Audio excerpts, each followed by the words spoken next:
Hey everyone, thanks for watching. I got a really exciting guest for you today. Julie Holly is with me, and as you can see out the back window, she's in a special part of the country. How you doing this morning, Julie? Hey, I am doing great. I am in a very special part of the country. People call us Canadians, basically. Pretty north. So since we went there, where are you? So people can look it up on a map if they'd like. Sure, if they'd like to look it up, we are 30 miles from the Canadian border in a small town called Bonners Ferry, Idaho. And there's actually a very cool song written by Runaway Symphony, this cool band, about Bonners Ferry, Idaho. So it's very cool. Fun fact, I had no idea. Yeah, fun facts. I'd have to look that up. So this interview is going to be a lot of fun because I think Julie has not only a great history, which we'll unpack in our sort of second segment, but she has a goal of 19 and 19, which I just love sort of the simplicity of that. So I thought we'd unpack that. She has lots of words of wisdoms and things we're going to talk about. So Julie, why don't you talk about your goal for 19 and 19, and then we'll sort of unpack where you are and how we're going to take steps to get you there. Yeah, sure. Okay, so the goal of 19 and 19, I'm kind of like a dive into the deep end of the pool the first time. Hey, if you know how to swim, that's optional. So I was thinking, okay, well, we have all this history and all this experience already with rentals, and, let's move forward, maybe 5 or 10 this year. And, then I started thinking, why would we just stop there? Actually, I've been listening to, Overdosing on Bigger Pockets and Michael Blanc, which is where I met you. And then I've been on Zuber and just sucking and absorbing all these great interviews. And I'm like, 19 and 19, that has a ring to it. Let's just go big. Yeah. And for a lot of people, that's not even going big. But, for me, that's going to be going big. Oh, no, I got to tell you, 99.99% of the people watching this, if they had 19 rentals, their life would change forever. So I look forward to seeing how you get there. So why don't we just ground everybody? Where are you starting at today? Do you have any today or you have a head start or what's that look like? Well, Zuber, that's kind of a little touchy subject to me, but right now we're starting back at zero. So we're at ground zero right now, but we do have assets, as in we have some capital that we can invest and start with. So we have our seed money in place. And we've been holding on to that. When you're investing with your husband or, a business partner or partner, you really have to be on the same mindset. And because of our real estate background, we've been watching the economy and hemming and hawing over our strategy. So to answer your question in a long way, we're at zero. Great. So there's no head start. You're not on first base, to use a sports analogy, which I don't normally do. So you're starting where everybody is at zero. So that's awesome. Why don't we talk about, you've done a lot of research on a market, and I believe you've picked one. So why don't you talk about the research first, and then we'll dive into the market that you've selected and sort of go there next. So talk about the research and everything just being out there. Sure. Okay. So, when you live in a small town, such as I do, well, let me give a little history. I did not grow up in a small town. So I grew up in the suburbs of California, and our children, my husband and I, flew the coop after we got married and moved to Denver, Colorado as a life choice. And so we've lived in these more suburban and urban settings, and now we're in this remote town. And so the opportunities to invest are very different. And as we looked at opportunities, and we have friends that are very successful investors here in our small town, but we're looking at some different opportunities. I'm particularly interested in multifamily. And so how do you do that? And so listening and just digesting all sorts of the information through podcasts, which I just listen to religiously now. But I was able to compile a lot of information. So I began with taking all the information online, the lists, the great lists that everybody makes, your top 15 places to invest in 2018. So, I took those lists and then I crossed them over and said, okay, what places are intersecting? I only have so much time to dedicate to this. And I looked at the towns that were consistent upon the lists. And then through some research on Bigger Pockets website, somebody, I don't even know, and I wish I knew her name just to give her some credit. But she put in, that's how I found this website called bestplaces.net. And everyone needs to go to bestplaces.net. I could be their focal like sales girl for this. But the great thing about it, I have not verified all their information, but if you want a snapshot of a city, it gives you all the information at first blush. So you get to see the population, you get to see the unemployment rate, you get to see the average income, you get to see everything that you just want to see, like, am I even interested in this place? I mean, I can look at it and say, oh my gosh, your unemployment rate is like 7%. I'm not going to go there. So you get to look at that. Or you could say, oh, your average sales price is $300,000. Probably, maybe that's not where I can afford to invest at this time. So that was my first glance. And then at bestplaces.net, like all these plugs, really, they got to give me a kickback. but as you're there, there's actually another tab. There are tons of tabs, but there's one specifically for housing that is really great for investors. And under the housing tab, it will show you the vacancy rate. It will show you the percentage of renters.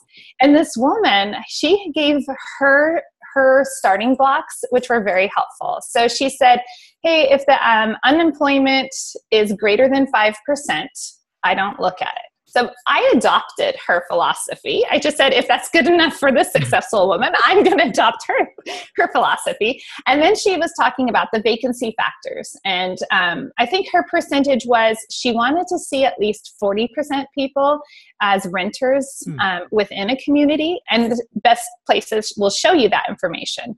And then she is also talking about the vacancy factor, making sure that it was 10%. It may have been like 15% or below. And so just giving, I mean, for people in my situation, those numbers were really great to help pare down. And because I'm looking at the entire United States. Right. I think Monique Halm, who I've listened to, and she has the Real Estate Investor Goddesses, and she was talking about live where you want to live, invest where it makes sense. Absolutely. And you too, Zuber, you talk about numbers. It's all about the numbers. And so I've really embraced the whole numbers. And through this process, I have fallen in love with the Midwest, like lots of other people. Yeah. And I almost drank the Ohio Kool-Aid. Almost. But through a little bit of research, I actually ended up, I'm looking specifically in the Omaha, Nebraska area. Very cool. And just so everybody knows, have you ever been to Omaha, Nebraska? Never, yeah. Not once, ever. Now, through Christmas cards that we received, we found some good friends of ours from Denver. Denver is a hub. It's a melting pot. And so we have friends that have scattered across the country, and we're looking at return addresses, and we're like, oh my gosh, that's right. Our friends moved to, so I have actually messaged them, and they have actually said, oh, if you want us to drive by properties, just let us know. That's very cool. So, go ahead. You just never know in life. If you just keep pushing and nudging the ball forward every single day, you're going to get places. Yeah. And again, you got to keep socializing and networking, and you just never know where, in this case, you'll find boots on the ground. So that's awesome. So I'd be remiss if we didn't throw out there a plug for Omaha, Nebraska. What were kind of the numbers that excited you about Omaha? I really liked the unemployment numbers, and I don't have them off the top of my head, but okay. All of their average age was, I like the average age, which I think it was in the mid 30s. And so I'm thinking about, just the intersection between generations. And so, mid 30s for the type of people that I want to rent to, yep. That seems that it's going to, that my pool is going to be, I'm going to have lots of fish in my pool. And so I was looking at that specifically, but the appreciation is happening in that area, and it's stable. Their economy is stable. And I forgot to mention, that's another factor that I have factored in. So if the economy is a single-based economy, and that's somewhat what my little community in North Idaho is, it's primarily logging and a lot of people who work remotely or commute down to Coeur d'Alene. And so it's not a thriving economy in and of itself. So let's just say, like when I lived in California and they passed laws against logging, and it just killed the entire Northern California economy. So, I'm also looking at what is their economy. And at one point, my husband and I actually looked at a map of the U.S. and we were looking at international airports. Ah. Seriously, how can you go wrong? I mean, if you have an international airport, you're on the map. And so, Right. you look at Omaha and it has a multifaceted economy. It has an international airport. So I feel that there's a little cushion there because the economy is shifting. Our markets are shifting, and that's normal. I'm not afraid of that, but I want to plan strategically for that. Yeah, and what you're doing and what you're giving here on this interview is awesome because it's going to help so many people. It's not about Omaha; it's about the research you've done. It's about bestplaces.net. It's about going where you're comfortable and frankly also knowing where you don't want to play. Right? You mentioned that Yes. you almost drank the Kool-Aid on another market, and you're like, well, hey, I did my research, and maybe it's not as hot as I thought it was. So sometimes figuring out what not to do is as important as what you want to do. So That's true. And if I may, I would add also, I've stayed away from Chicago. And I mean, Chicago has some really great pockets to it, but there are certain places I've stayed away to because of the restrictions. And there's just more oversight from the government on the governmental level. And so, and we've heard that on the two coasts, at this time, kind of cushion yourself, stay away from the coast a little bit. And so I'm also looking at, hey, where are they going? What's the philosophy in this state? Yep. Am I going to be protected as a landlord? So there are other markets I have. When you said in there are places, you said, yes, I have intentionally stayed away from some places. Well, that's, as one of those poor souls who invest in California, one of those coastal cities, I can tell you, right, evictions that are over 60 days are painful. Oh my goodness. I can't imagine. It's never fun. So anyways, so now, okay, so you've got your market. That's going to be your 19 for 19. You want to sort of paint the vision on what you think the kind of next steps are and where are you going to take this? Now you've got the target, what are you going to do next? Well, I have an agent that I'm working with now in the Omaha area, and that was a landmine. I found him through LoopNet. I inquired about a property, and he already speaks investor, Nice. Which is really refreshing. I mean, like the fact that I called and had someone, and I think I met him. Maybe it wasn't on LoopNet. It could have been through, like realtor.com, because I thought he was a residential realtor. And I'm thinking, I don't know what I'm going to get from this because really, we'll get into that. Yeah. So anyhow, but he is a wealth of wisdom. He knows his market really, really well. And he understands the hesitation that I have in investing in a bubble market. And so he understands those concepts because of the experience he had in Arizona with the last recession. And so that's been really helpful. So now I am specifically looking for multifamily properties. That's my dream. I think that it was best put from someone else. I cannot take credit for anything. I'm kind of like this girl that just like sucks up information and just shares it back out. But I heard someone put it like this, like, why would I invest in single family homes when I could have, say, a 4-plex or a 12-plex, and now I only have one roof and one waistline to deal with, and one, you just kind of slim things down. And that's where I'm looking, but I'm not going to put blinders on. So I've really had to run a philosophical gamut on, am I going to be stubborn and dig my heels into, I'm only going to get a, multifamily place, or, really like you say, and many others, go where the numbers make sense. Yeah. Invest in what makes sense. So is it a trailer park? I don't know. Maybe. No, exactly. I'm not going to rule anything out. So I really concluded that the goal is 19 doors in 19, and what the 19 looks like, I'm not certain, and I'm okay with not being certain with that because I know that I'm looking and I'm being aggressive in my search. Very cool. I will find them. Yeah, I like that. I like all of that. I don't know this answer. I'm hoping I can guess it, but let's find out. When is your first trip to Omaha, Nebraska scheduled? It will probably have to take place in the spring with the rest of my schedules. I don't know that I feel I have to see the place in person. I haven't decided. We're going to fix that right now. You and your husband, at least one of you, need to get your butt on a plane and go to Omaha, Nebraska, not only to meet the people, but you got to get a sense for the city. I get really scared when I hear people talking about committing serious capital, almost virtual landlording. after you do this for a year and you get 19 and 19 and you want to tell me you don't want to go back and, 20 and all of that, I can buy that. But if you're willing to put, tens of thousands of dollars at risk without ever being in the city a couple of days, that's too risky for me, frankly. Okay. Well, that's good. Hey, you know what? We just took a spontaneous trip to Seattle. So, we're full of spontaneity. So, I mean, maybe I'll just send you a message and say, oh, by the way, next weekend, we're already back. Yeah. And again, I'm a little lucky that I can get to my place and back, but, Fresno's 2.5 hours away one way from me.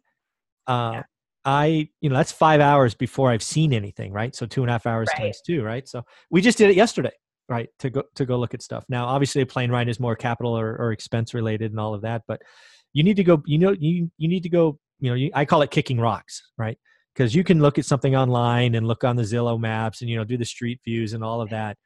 You just never know, right? You never know where that one pocket of risk is. And what really gets this is, if you just keep doing it virtually without at least getting some skin in the game, it's almost arrogant, frankly, right? Because Omaha is going to have lots of local investors.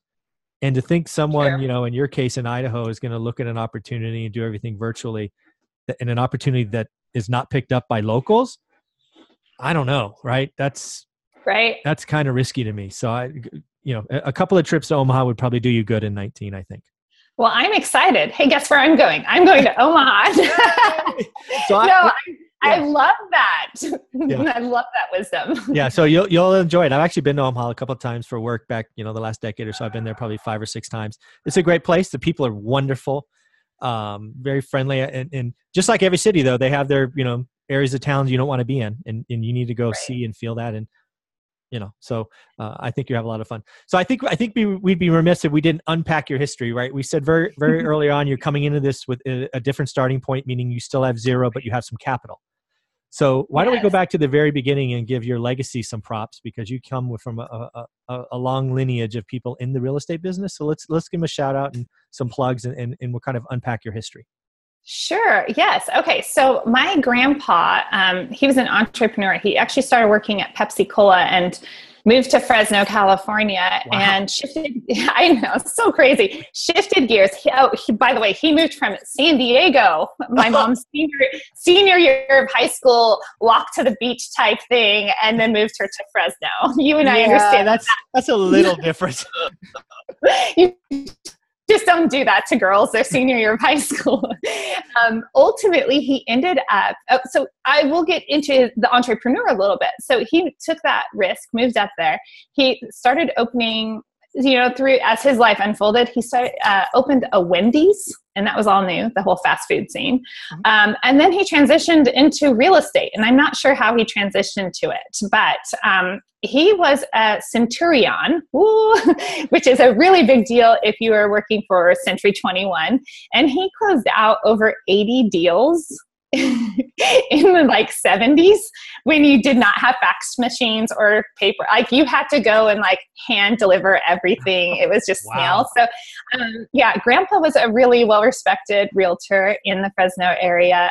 And he was actually featured at age 91 in Realtor magazine, which is really sweet. Wow. To have a little, homage there. But he was a pistol if he was on a phone. And I remember sitting there listening to him if someone was going sideways on a deal. I mean, you saw a different side of Gramps.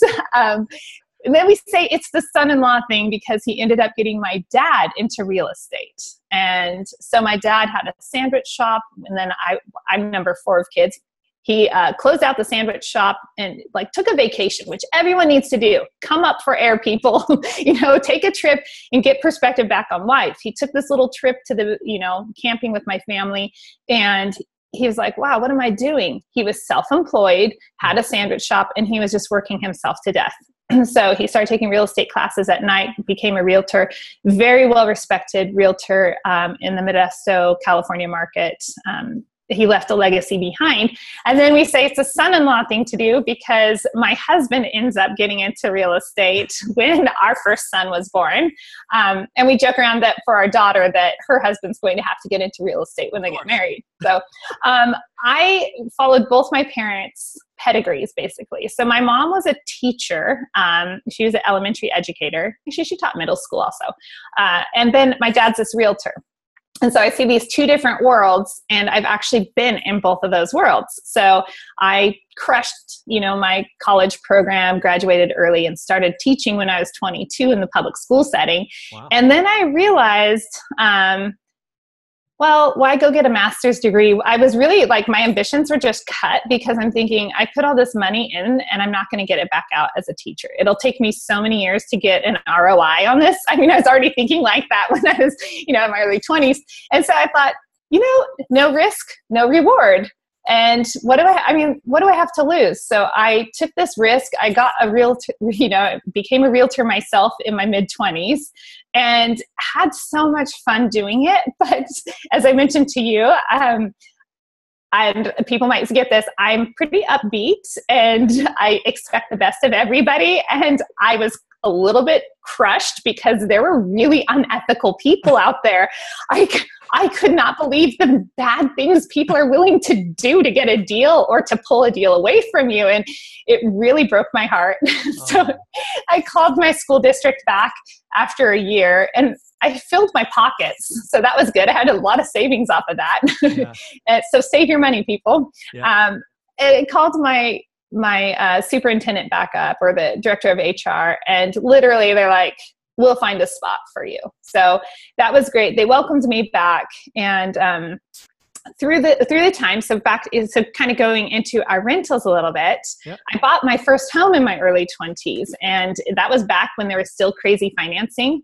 And this is before the recession. This is actually before too much crazy had happened. And my dad helped me get this deal since he is a residential realtor. And the toilet was sinking in the subfloor. There's species of rats or mice all around the perimeter. I mean, it was just the creepiest place. I mean, you just had to put masks on and go in there with a shop vac and close your eyes and just go. I don't know what that is, but I got to get rid of it. Yeah. Yes, exactly. And just be brave, girl, be brave. So anyway, transformed this house. And when my husband and I got married and moved to Colorado, we ended up renting that, and we used a property management company, and they managed it while we were living in Denver. And we thought, that's safe, that's fine, this feels good. Well, then we found out we were going to have our first child, and we kind of freaked out and, wanted to reduce our risk and liabilities. And so we ended up selling this place. Literally, he was an October baby, our son. And if I won't go into the details of this deal, but oh my goodness, the fact that we just missed the total crash by days. We sold that place for $225,000. And 3 years later, it was on the market for $125,000. Yeah. Oh, you would get that. Yeah. So we ended up moving back to California. And this time we actually met with property management people in the Denver area so that we would know who to call if we wanted to hire someone. But I wanted to take a stab at managing our property myself. Okay. And so I managed our condo from states away, and it was wildly successful.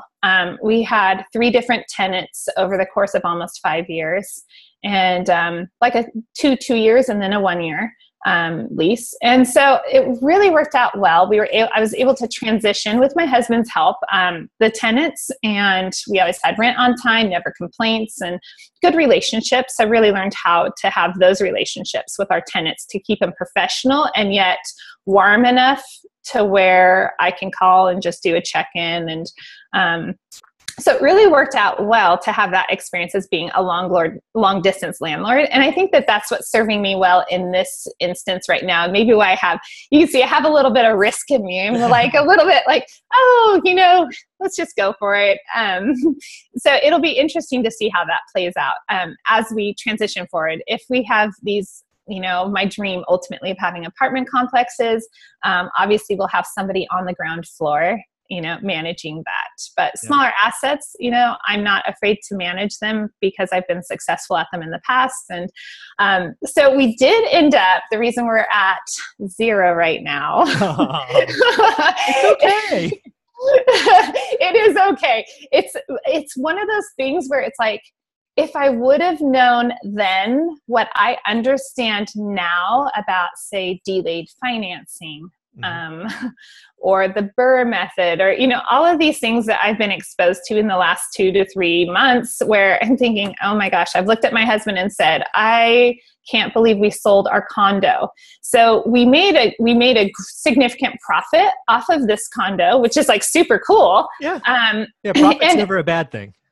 It's not a bad thing. And we were, as I mentioned to you in our email, like strategic in how we went about this whole process. Because we didn't want to get hit by, we knew we'd get hit by capital gains taxes. We didn't want to get hit. We didn't want to get hit too hard on the income tax part as well, because you're going to have to, I don't know if people understand that, but you get hit with the capital gains, and then you're also going to have to claim that as income, and that can change, your income tax bracket depending on where you're at, and who wants to pay more? So more than you have to, yeah. Right. So we end up selling our place in Denver, and now we're at zero. Very cool. So But go ahead. I do want to add, though, we were really trying to time that with the market, and so you're looking at where you're at, and we're like, if we're ever going to sell it, we want to sell it towards the peak. That's everybody's dream. And we think that we really believe we've probably sold it in the top 15%. Yeah, I think both times you were, obviously you were pretty close. So, I don't think that's a bad idea. So real quick from what I took from that story, and again, I have an unfair advantage because I read it a couple of times. Right. You bought your fixer-upper in Modesto. It was disgusting. It's what you would today call value add. Oh, it was value add. Yeah, you did the work. You lived there. At some point, you sold that again, took that profit. Then you moved to Denver. Same deal, right? You move into a condo. You live there. You move back to California. You actually did long distance landlording, which I absolutely agree with you is going to benefit you once you get your feet wet in Omaha. And again, there's a couple of trips in there you have to take. Then you could do long distance landlording, right? Because you should meet the contractors and the roof person. And I do want to meet those people. You never know about those people. Yeah, exactly. I'm kidding. You want to check the checkers and all of that stuff. So it's all wonderful stuff. And I think again that experience is going to serve you well. That long distance landlording. It's tough. It's hard. Yeah. Because again, right, you were talking about experience with basically 3 different tenants over 5 years. Right. You're now talking about having 19 and 19, which in my experience means you're going to have 2 or 3 turns a year at least. At least. So, at some point, maybe, getting an on-site property manager or a local property manager will serve you well. I don't know where that breaking point is, but you'll figure that out. Right.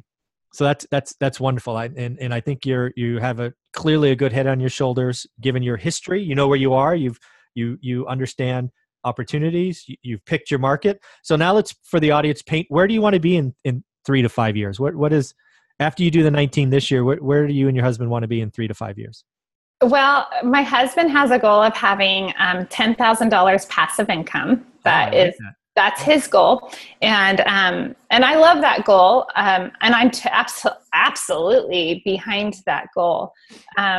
And his idea of passive income is different than my idea of passive income. And so he just wants to, I'm more hands-on. I have far too much energy to just sit back probably. Just a little bit. Yeah, I'm sorry, just a smidge.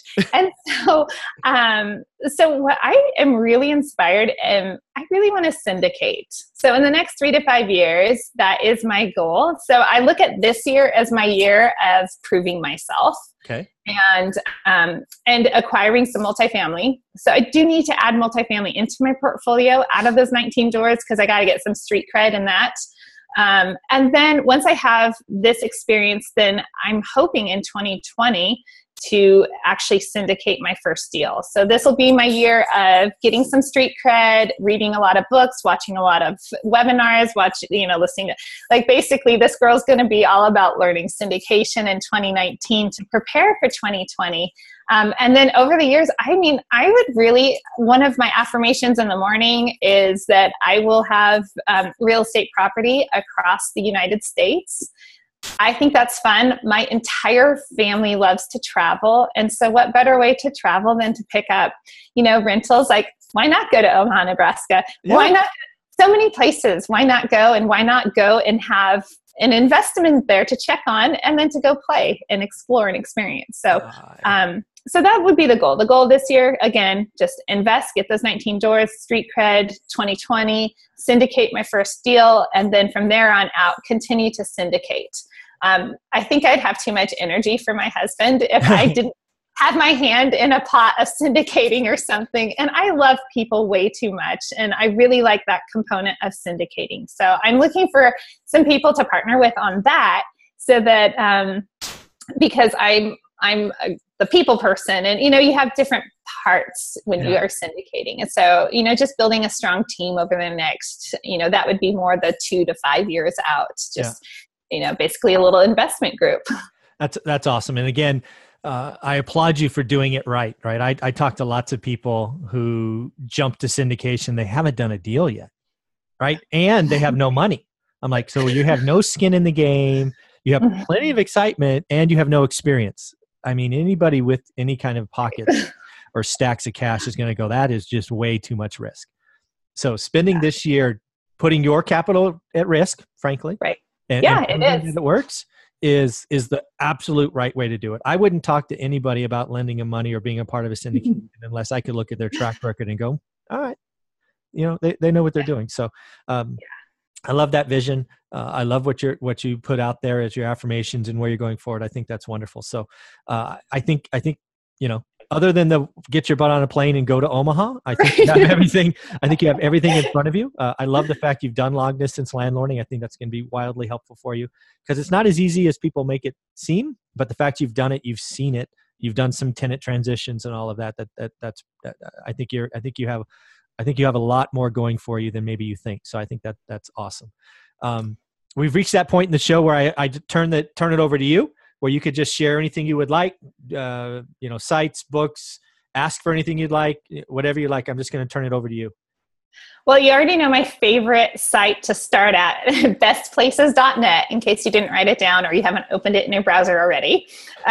Super great place, at least a starting point. You'll have to do more research beyond that. But I know that I'm more of a risk taker than a lot of people are, but what do we have to lose? We don't have, I always think, well, I'm still alive, I'm still breathing. And as long as you're ambitious, you can go out and accomplish anything. So don't let anything stop you or hold you back from what you're doing, and don't be complacent and just be idle. Like you're saying, Zuber, like get some skin in the game, people. And so I really appreciate my husband on that, because he really provides that balance. I think we would have had lots of skin in the game, and maybe some scabs actually, if he didn't say, okay, let's just do a little more research first. So don't be afraid to charge forward. And I know as our market is shifting and everyone is talking about that, I do want to touch on that. There's so many great minds speaking on that right now. And I was listening to someone speak on that yesterday. And he was just saying,